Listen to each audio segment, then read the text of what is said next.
Hey, everybody, and welcome back to Signals from the Frontline, your every Wednesday live broadcast brought to you by Frontline Gaming. Check out frontlinegaming.org for your discounted models, terrain, mats, and other hobby supplies. We're your hosts, Seth. Kicker. Shelby. Hey, we're all back again. It's good to be back, we are. guys. How y'all been? What you been up to? Guys, I just spent 12 hours, 12 hours trying to find tables for the Lone Star Open. Apparently, we've used every single table in northern Dallas.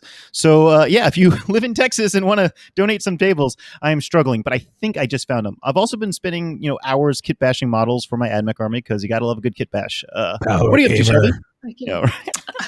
Yes, definitely power gamer. I'm surprised that you don't have enough tables and mats. And I guess my brain was just like, if you had that stuff for ACO, you should have it for the Lone Star. Those places are very far away from each other, Shelby. No. So we have the terrain, we have the mats, but the actual physical tables we borrow from the venues, and we've used every single table at the convention center for. There are no tables left in Texas. There's no tables left in Texas. Texas, get yourself together. What are you up to, Shelby? I just finished putting together a bunch of Lich Guard that I definitely didn't need last minute for the team tournament coming up this weekend. Forgot about. Definitely didn't forget it at all. Hold on. Still need to paint them. Yeah, I was like, do we have to paint? No, I can do it. I think I can do it. I am 95% sure that I can get it done tonight/tomorrow. We showed up to the last event and we're painting models through the night.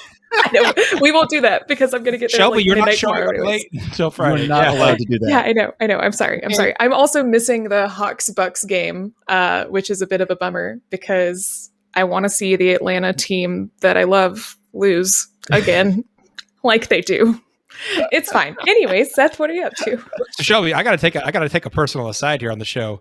I may have off work on Friday if we have to paint some models, but I need to know I need to paint some models on Friday. Okay. I will have an update for you tomorrow. That is a really good friend right there. He's my best friend. It's my team. I ain't taking 10 points off our team score. It's fine. What have I been up to? I've been getting reps with the Stomp list. I'm taking the Stomp out this weekend for the team event we're at.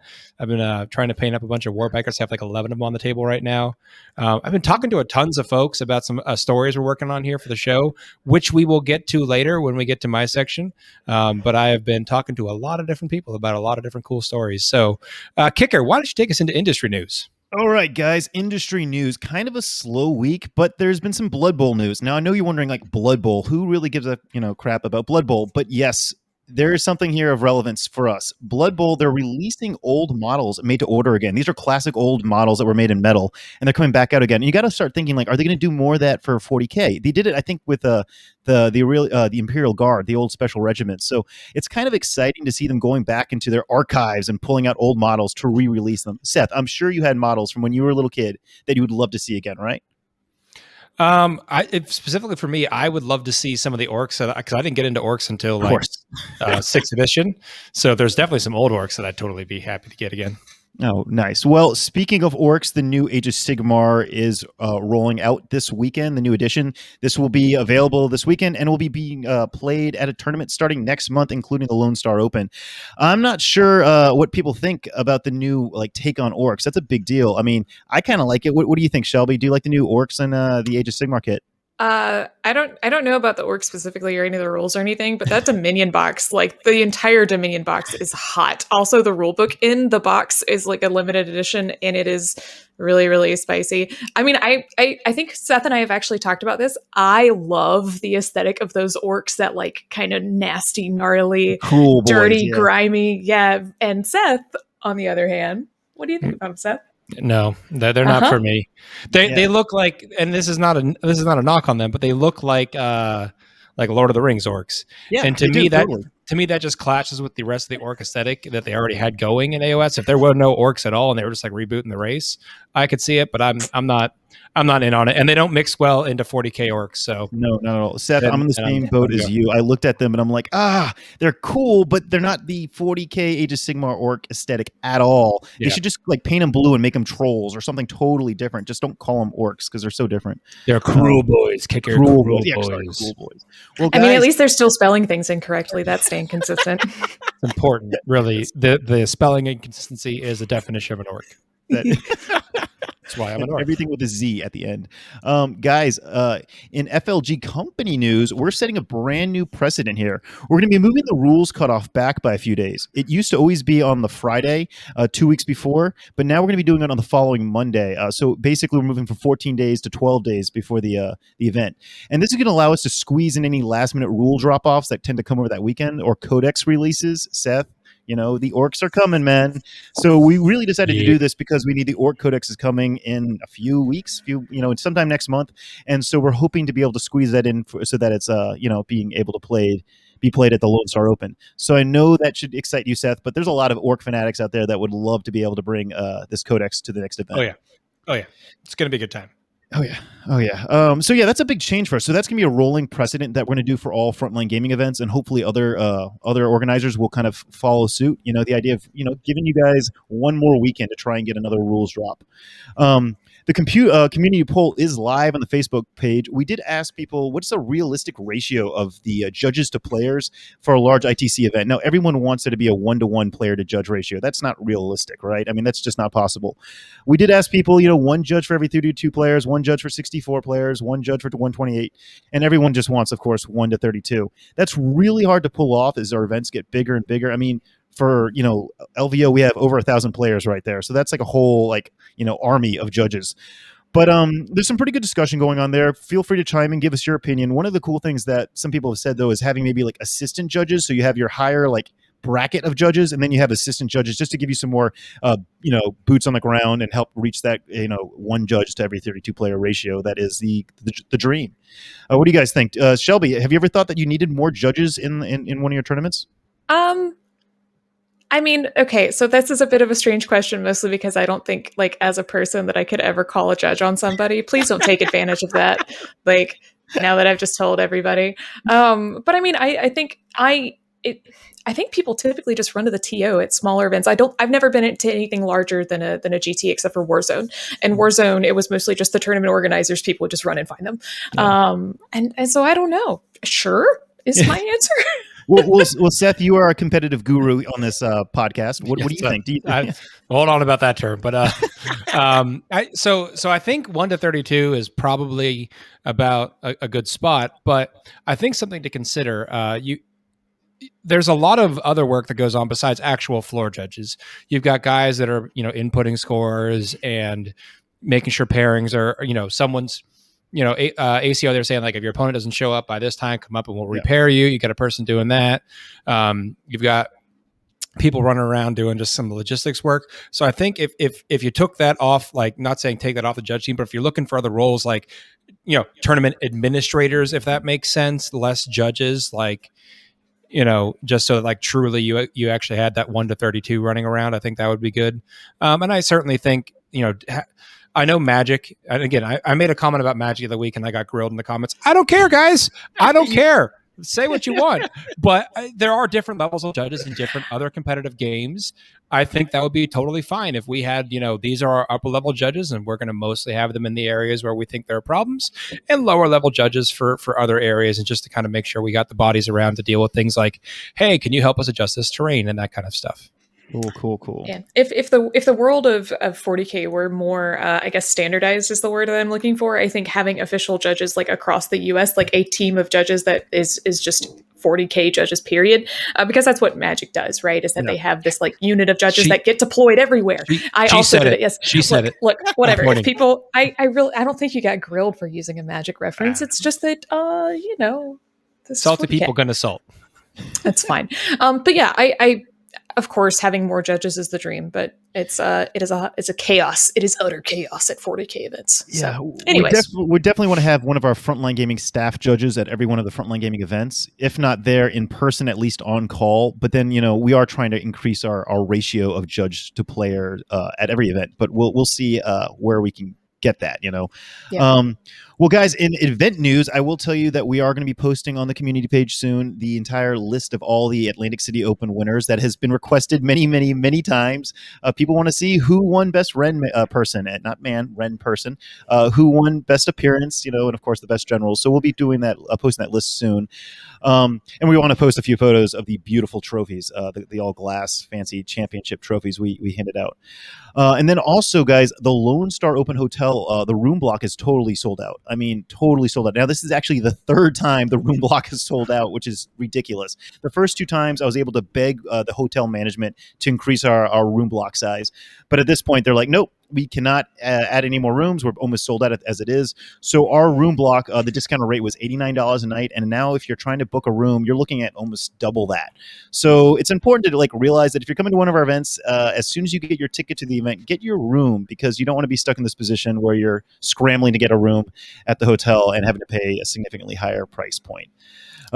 Seth, when do you get your rooms normally? You get your room immediately, right? So I think an important point for that is most hotels, they offer a pretty robust refund policy. Is that right, Kicker? I remember I already got my ticket for LVO's room because it had hey, you can get canceled within a week of this and get a full refund.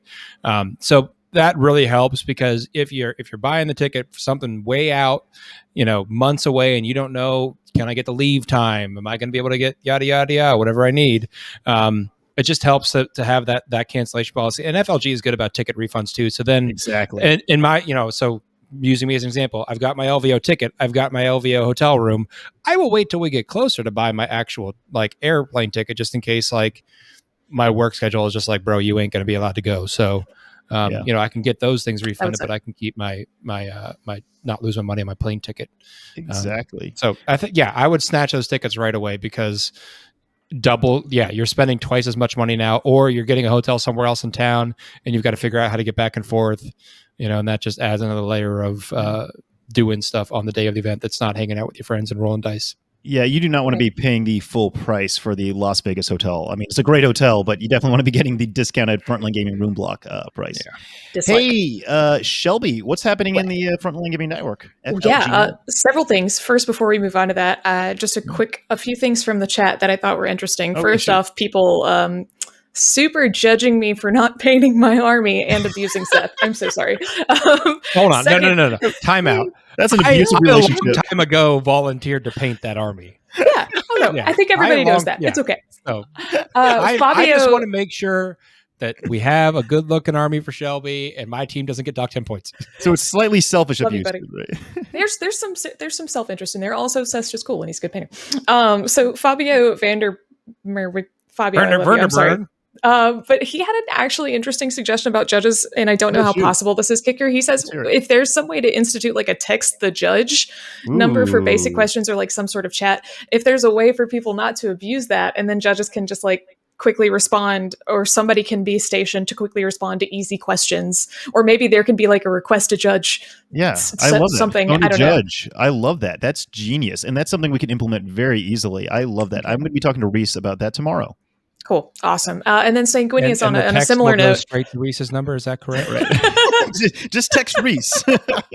Just text Reese. Why not? Signalians suggests a Hogwarts for judges. I think that is also a brilliant idea. You should also bring that up to Reese. Hogwarts for judges. 10 out of 10. I mean, I'm good with that. I do know that we are looking to grow the Frontline Gaming staff judge team, and so we'll be discussing that in future episodes. But cool. Awesome.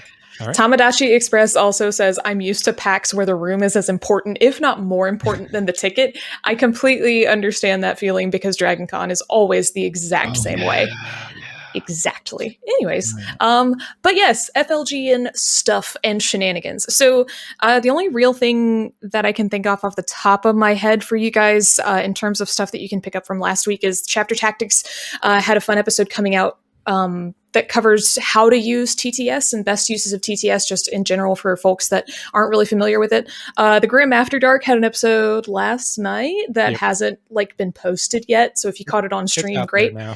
Okay, cool. So Grim After Dark has a new episode. Look forward to those snarky comments. In the future, what you don't have is 40K Stat Center due to, and I quote, creator incompetence. Oof. It's just been delayed for 1 week. I think that your beautiful floating head, Val, he has a lot on his plate, and so I think 40K Stat Center will be back very soon. The Falcon also has a bit on his plate too, so it's a combination of the two. Val and Pete, they're just trying to build the suspense. That's all. Yeah. They gotta keep. If I could drum roll on my mic, I would. But our IT guru Rich did not add the soundboard tonight. But Shelby, you have some great news for us as well, though, right? So I do. Some good news. Let's see the good news. I've got some really good news for you. So Steve Joel, if you don't know who Steve Joel is, he is a delightful New Zealander who has the voice of an angel. And he did 40K Game Changers. And next week, I believe, he's going to be back with 40K Game Changers with Duncan Rhodes himself. If you guys don't know who Duncan Rhodes is, he is like the OG GW paint lesson guy, which I think is just going to be super cool. Also, Steve is just a great dude. So give that. I don't know when that is exactly. Just keep an eye out for it. Yeah, it's next week. It's just I don't know like what day, what time, etc. If you subscribe to the Frontline Gaming Network, you'll get it automatically downloaded to your mobile device. Just saying. Sick. Subscribe. Good plug kicker. I trust the salesman. I can never figure out which way to point. That way. I'm going to put a sign up on the computer. Because you're that way and then Kicker's over there. Right. So I know that you guys obviously have a lot of questions and thoughts probably about the ITC Code of Conduct that came out. And we definitely want to dedicate a very significant discussion to that, which is why we are going to put a pin in our discussion of the ITC Code of Conduct until next week when we're going to have Adam Solis on for our first interview. Our as new hosts, first interview. He's an FLG judge who should have some pretty good insight into why and how the ITC Code of Conduct was written up as it is. So tune in. And if you have questions in particular that you want answered about the ITC Code of Conduct that came out, submit them to our community questions page thing. Please. That way we can have some cool questions for Adam to answer and also maybe us. Thoughts on any of those awesome things, guys? Did I miss anything coming up or that happened that was cool? I think you nailed it all. You got it all, yeah. Yep. Oh, sick. All right. Now that the news is out of the way, let's talk about Warhammer Plus. Because that was announced at noon today. So we're the first FLG podcast that gets to it. Sorry, everybody else. She's not really sorry at all. She really was totally happy to just snag this one.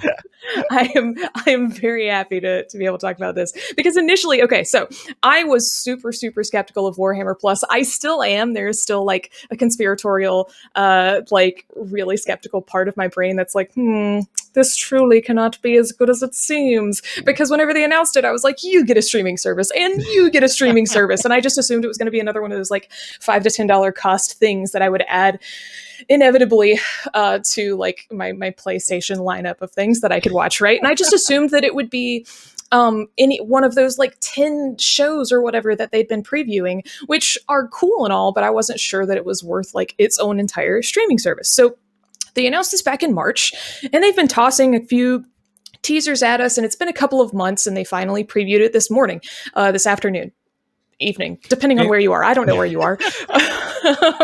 And so if you haven't checked out that live stream, either you can go back and watch it, or you can just go to the Warhammer community page, but I will give you the highlights here.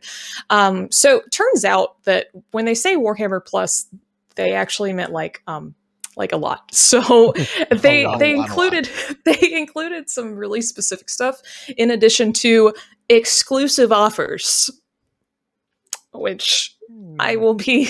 Yeah, wait. No, turn. We're all pointing right now to the beautiful limited edition model that you'll get. Yes. That's cutting off the top of my head. It's fine. It's no big deal. Your head was too big anyway, Shelby. I'll just scooch down here. It's okay. All right. So turns out it's going to be a lot of stuff, including an exclusive offer and one of two minis, including this guy. The other one, which I didn't get a picture of, is an orc. I guess they're cool. It's fine. But this guy, this freaking guy, the Vindicare is getting a resculpt. So this is pretty awesome. In addition to that, they're going to do a bunch of shows and stuff like Lore Masters. They're going to have folks on to talk about 40K lore, which if it's very easily accessible, I'm super excited about because getting into 40K lore has always been something that's pretty intimidating to me. And I've wanted to dive in because it seems really interesting, but there hasn't I feel like I have to read 30 books in order to catch up. So if this winds up being a pretty pretty nice, accessible series. I'm stoked about it. GW is also going to start doing their own battle reports, it would appear. Very curious to see how that's going to go. It already includes a subscription to the Warhammer app.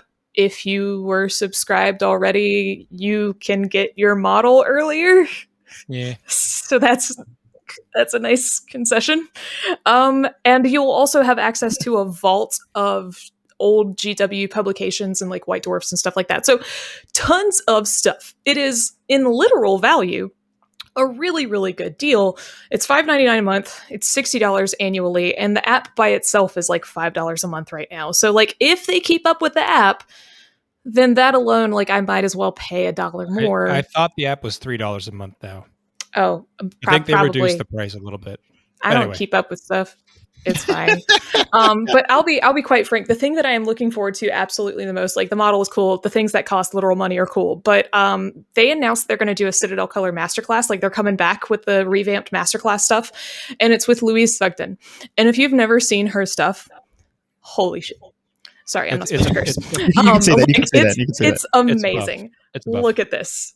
This is the Mind Stealer Spheranx, or whatever it is. I am just like floored by her abilities. So if you don't follow her on Instagram, she's Savage Orc Guy. Louise, if you ever listen to this stuff, I really love your stuff. I want to meet you and shake your hand or something because you're awesome and this is awesome. And I'm going to watch this because I need to get better at painting. And I hear she likes painting orcs. I also hear she likes painting orcs. So that's going to be really cool. And that sort of stuff is included in Warhammer Plus. So leveling this out. Okay. There's the pitch, right? The super, super simple pitch. What do you guys think? Do you think it's worth? Are you guys going to sub? Is there something you're most excited about? And do you think this is enough? Because I am still a little skeptical given GW's track record of releasing content and the app and such, right? Like, how do we think this release, this really, really ambitious release is going to go? Seth, you want to go first? Yeah, because you're more energetic than I am, and I'm going to bring the mood down here a little bit. Okay, so I'm gonna preface everything I say with, I will probably be a day one subscriber. I think they put a lot of things in here that are good. I think some of it might be a little bit filler for me, just not personally my interest. Like, I really doubt their battle reports are going to be on the par that I would want them to be. So I'm probably not going to watch all those. But the painting stuff, I do want to learn more about painting, so that'd be a great way. The lore stuff, depending on the topic, I might listen to. The access to minis, they have a VIP package. If you're going to their events, you're supposed to get VIP treatment. I kind of wonder if that's just going to be like, you can have access to this, but it might cost you a little bit more to actually get the actual purchases. Good point.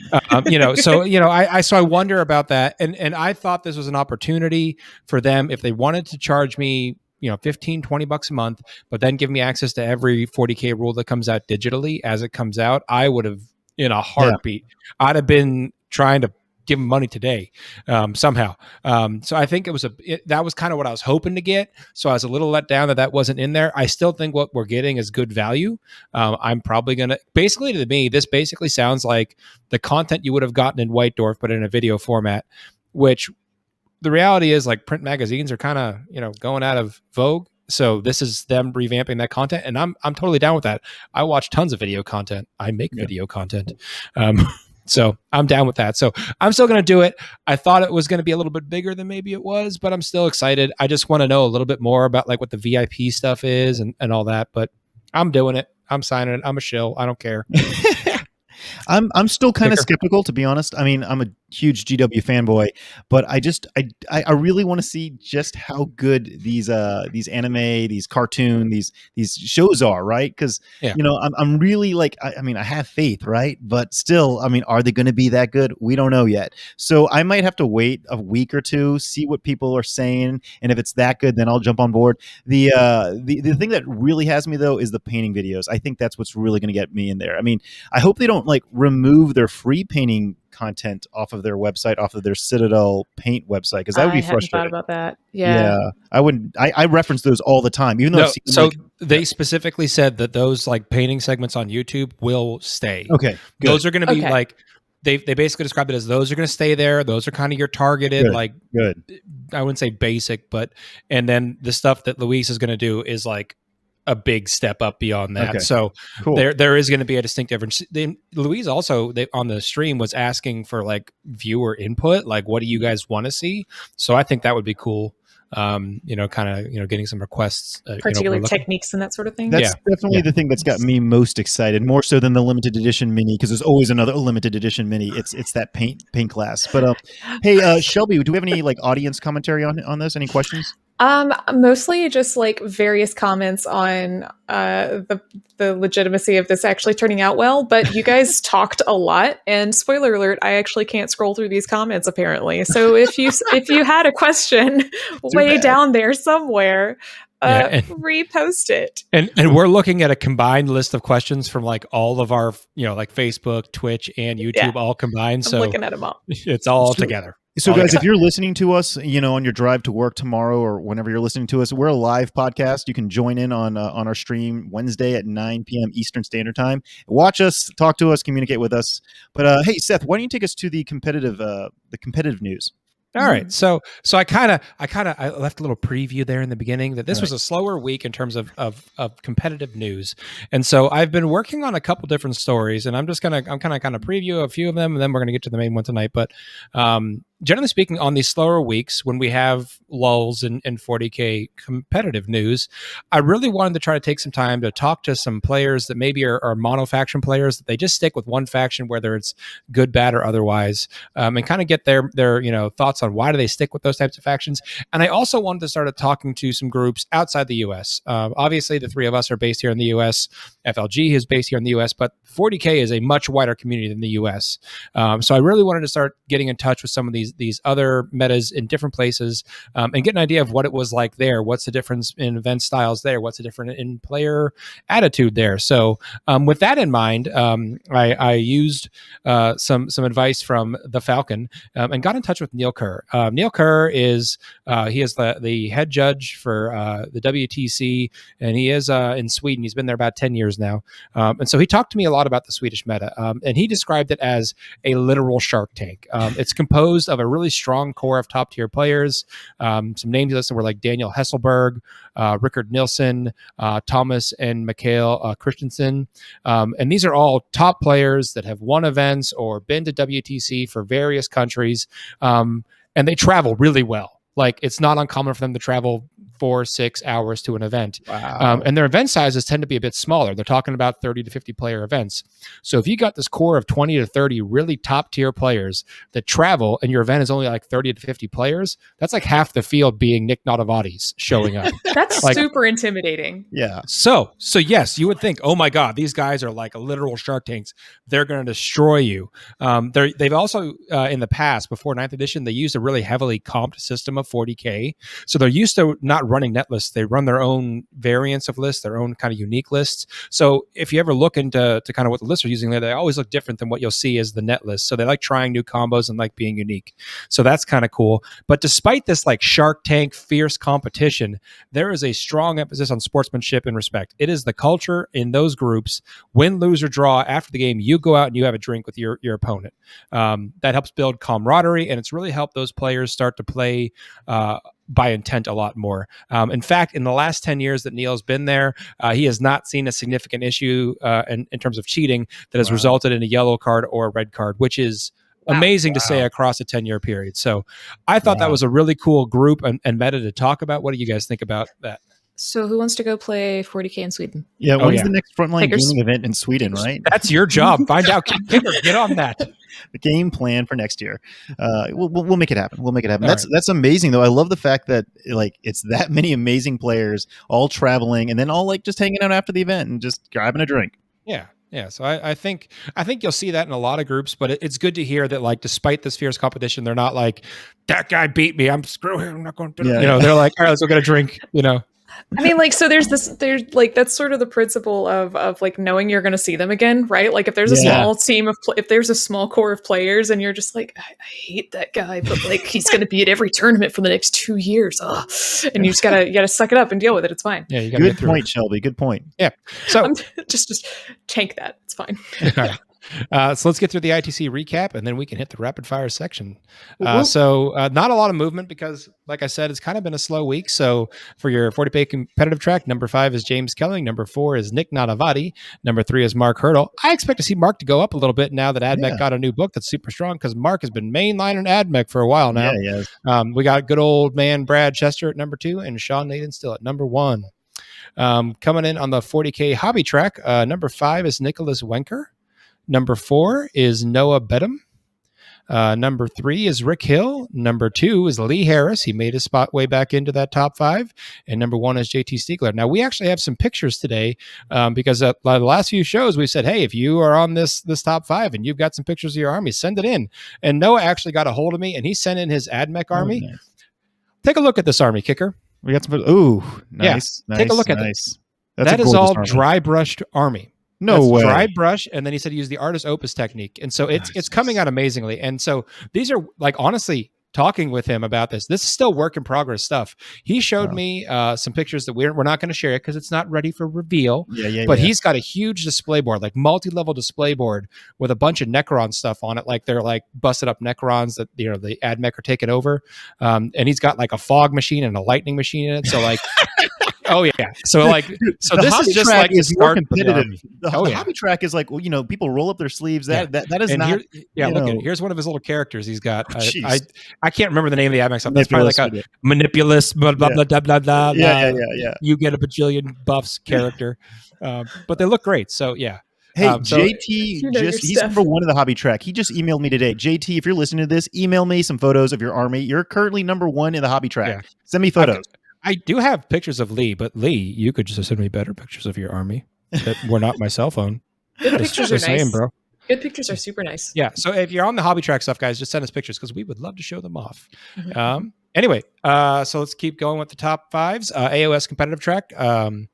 For some reason, I deleted the number 5. Whoever number 5 is, I'm really sorry, but I deleted you. Number 4 is Daniel Vasquez. Number 3, Matthew Abbott. Number 2, Ramon Silva. And number 1, Anthony Trentinelli. AOS hobby track. We still have a big tie in second place. So number 5 is technically Brandon Dominguez. Number 4, Ramon Silva. Number 3, Gabriel Pacheco. Number 2, Matthew Abbott. And number 1, definitively number 1, is Scott Reed. So there you go. Whoever is number 5 on the AOS competitive track, I really apologize.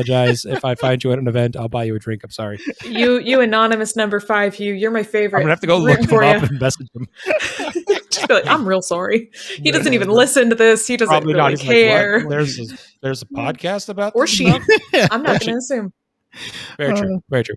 All right, let's hit. Remember, we got. If you guys are new to the show, we've got rapid fire section next. So this is a rapid fire round. We're all going to take turns asking each other a question that you, the listeners, submitted to us through the Frontline Gaming community page, where Kicker puts up a nice Google Doc for you guys to submit questions to us, and we're going to read them out and try to give you a quick answer. Seriously, send us questions. Silly ones, serious ones, doesn't matter. Yeah, we have such a range, but we love all questions because we have to pick stuff that's maybe relevant to us. Like if you ask me about Eldar, you ain't getting a good answer, okay? So we could always research it a little bit in advance, I guess. And we could do work. We have Adam, the FLG judge, coming on next week. Yes, so you can ask judge questions. Yeah. Specifically in that document next week, if you have judge questions about the code of conduct, get them in. We will make Adam answer them. We will hold his feet to the coals for you. No, we won't. We won't do that. That's illegal and bad. All right, Seth, the clock is up. Let's go. All right. So this one is for Shelby. It is from Dan in Massachusetts.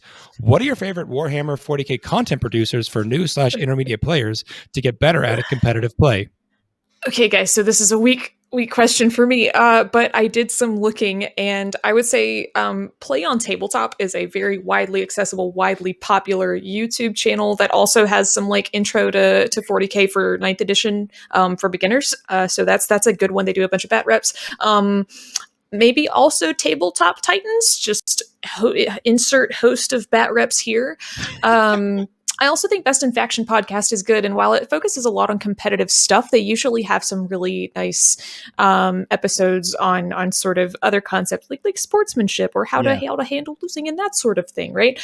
People in the chat, if you want to tell me your favorite things that I definitely probably missed, I will mention them here in a bit. But in the meantime, Kicker. Yes. John from England asks, will there be a legendary pub crawl at LVO 2022 and what night? So John, I'm very happy to say yes, we will continue the tradition of the legendary pub crawl at LVO. This is going to be run most likely by Cooper, who's run it in the past, and this will be happening on Saturday night. So, if you're at any one of our other Frontline Gaming events and you are a local to the area, reach out to me. We'd love to have you run our pub crawl. So we have Texas coming up, but then of course we have New Orleans and SoCal. So we'd love to have a pub crawl at those events as well. So just shoot us an email. Cool. Seth, I got a question for you, man. All right. Zach from Pittsburgh asks, could you see competitive wargaming going to a PGA or professional soccer style system where people work their way up into higher level events? What would it take to put such a system in place? Ooh, deep question. Yeah. So I picked this one out. I did like this one because there is some similar stuff like this sort of going on in AOS. Rob, the Honest Wargamer, who El Jefe works with, is doing a similar system for AOS. And I there are things like this in 40K. There have been events that have been invitational. Nova used to run a big invitational. There's smaller events that are invitational only. So I like that idea. I think that the best way to do it would be to do something like we're going to have an open and then an invitational. I don't think. Yeah. I understand what he's saying. Professional soccer has different leagues, and you have to work your way up to get into league.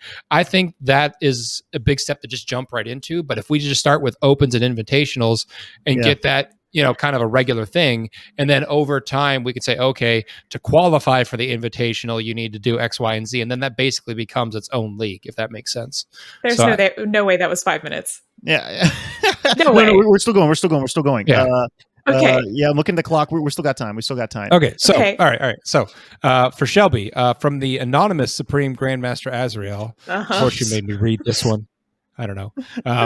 Of the numerous individuals that inhabit the galaxies presently, or inhabit the galaxies. Man, I'm trying to read not well tonight. Which would you like to see a tabletop representation of that does not currently have one?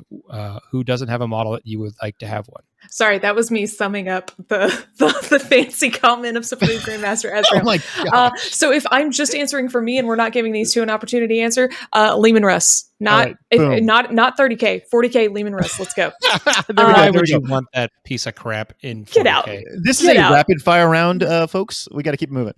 Yeah. Okay. A kicker. Tim from New Orleans asks, what is the best restaurant in New Orleans that you can play 40K at?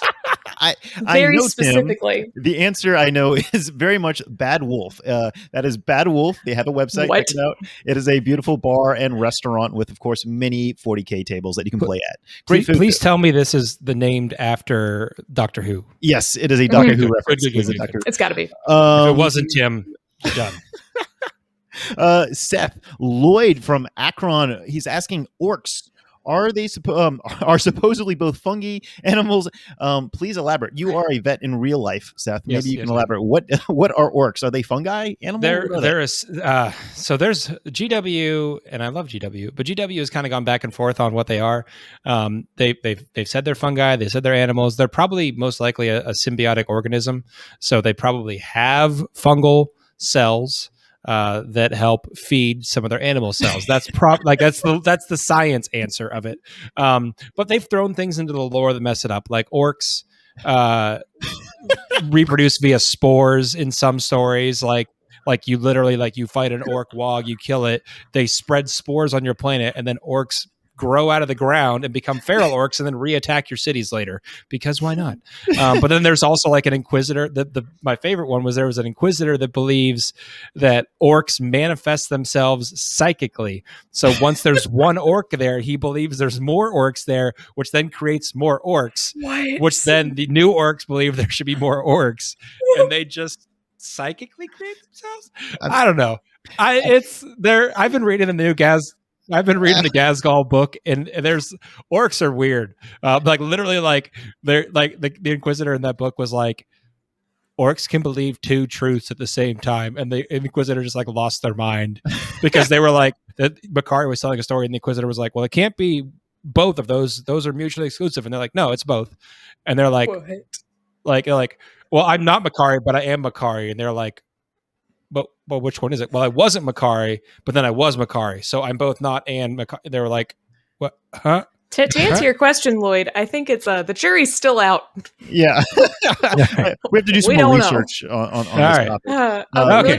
Really quickly before we proceed, and I've got 20 seconds left, I would be remiss if I didn't mention Forge the Narrative, The Art of War, and all of our other Frontline games. Chapter tactics, that is designed to... tactics, everything else. But I did legitimately just like about Forge the Narrative and Art of War. Like that's just that's fine. I love Art of War. They just might be a little guys. They're a high bar. Dice down. They're good. Okay, for the questions. Okay. Guys, that was wonderful. Good job. I think we got most of the questions answered. All right. So, applause all around. What's happening up in events, guys? Of course, Lone Star Open tickets are still on sale. They're running low out of hotel rooms. Shelby, anything happening in the network you want to say one last time? Plug? Again, Stat Center delayed, so don't lose your minds whenever it doesn't come out next week. It's okay. Again, quote, incompetent director. No, excuse me. What? Creator. Word. I'm so sorry. I mean, he is both the director and the creator. Hey, do we have any chat questions that we want to hit before we leave? Mostly just some awesome comments. At some point, it popped up that we had like more than 100 chat comments, which we hadn't done before. So it was really active, just not with a lot of questions. You guys are great. I wish that I could be in there answering with y'all. Thanks. Seth, do you want to thank our producer this week? Yes. I specifically got mad last week that I forgot to do this. You guys behind the scenes, you see this nice produced screen in front of you. What we see is 3 individual like feeds of us, and then a man in a tank top named Rich that is the mastermind behind like making us all on one screen and cutting out our green screens, which I move too much and make upset, and yelling at us about lighting audio and stuff. levios and getting all the stream. I don't know how to deal technology. He just gets angry at me. So he does everything for us. We really appreciate him because we certainly don't have the knowledge to do this without him. And Val, you are an amazing director. Thank you for the criticism. Val's been grooming us and educating us and teaching us and showing us the way. So thank you, guys. Given lots of notes. We appreciate it. All right. Well, Seth, you want to wrap us up? Yeah. So thank you guys for joining us. We really hope you enjoyed episode number 741, I believe. I might have just to cut the numbers because it's going to get really high. But until next time, this has been Seth. I'm Kicker. And Shelby. And have a great week and see you next Wednesday. Bye, guys. Bye.